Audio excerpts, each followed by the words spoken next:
خير يوجهنا الله تعالى أنزله ورسول الله معلمنا. دو جہاں صلی اللہ علیہ وآلہ وسلم کی حدیث پاک ہے. میرے محبوب صلی اللہ علیہ وسلم نے ارشاد فرمایا ہر عالم کی صحبت.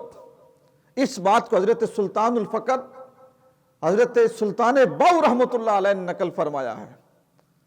آپ فرماتے ہیں کہ ہر عالم کی صحبت تمہیں فائدہ نہیں دیتی. یہ لوگ کہتے ہیں کہ ہم علماء کے پاس بیٹھے تو ان کی مجلس سے اتنا کچھ ہم نے کشید کیا. فرمایا ان علماء کے پاس بیٹھو جو چند چیزوں کو تمہارے اندر تبدیل کر دیں.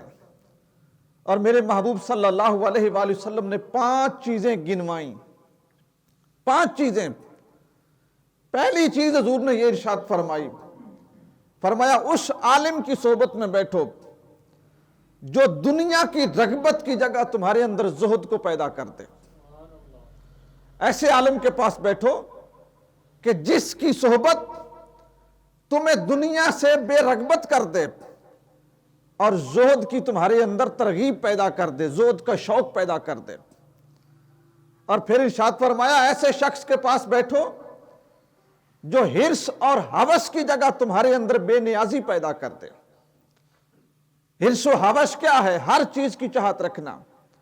یہ بھی مجھے مل جائے, یہ بھی مجھے مل جائے, یہ بھی میں حاصل کر لوں, مجھے عزت اتنی مل جائے, مجھے دولت اتنی مل جائے, مجھے شہرت اتنی مل جائے.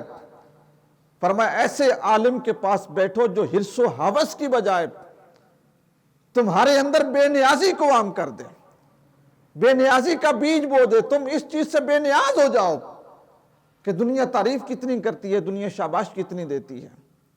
اور پھر میرے محبوب صلی اللہ علیہ وآلہ وسلم نے ارشاد فرمایا ایسے عالم کے پاس بیٹھو جو سستی اور کاہلی کی بجائے تمہارے اندر لوگوں کی اصلاح کا جذبہ پیدا کر دے.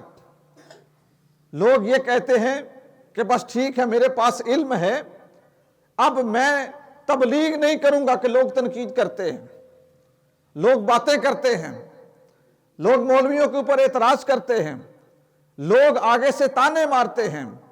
فرمایا جو تانوں سے تنگ آ کے بیٹھ گیا, جو لوگوں کی باتوں سے تنگ آ کے بیٹھ گیا, وہ سست اور قائل ہو گیا. ایسے عالم کے پاس بھی نہ بیٹھو. ایسے عالم کے پاس بیٹھو کہ جو عالم یہ ساری چیزیں تمہارے ذہن سے ختم کر کے تمہیں اللہ کے دین کی تبلیغ کے اوپر لگائے. اور پھر ارشاد فرمایا ایسے عالم کے پاس بیٹھو جو تمہارے اندر سے جہالت کو ختم کر کے اللہ کی معرفت کے نور کو تمہارے اندر داخل کرنے کی کوشش کرے, جہالت کو ختم کرے.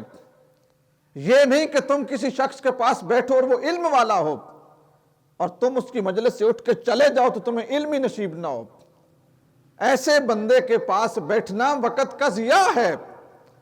ہاں ایسے کے پاس بیٹھو کہ جس کے پاس علم کی دولت تھی, اس نے خوبصورت پیرائے میں اچھے طریقے میں اس علم کو تمہارے اندر بھی داخل کر دیا.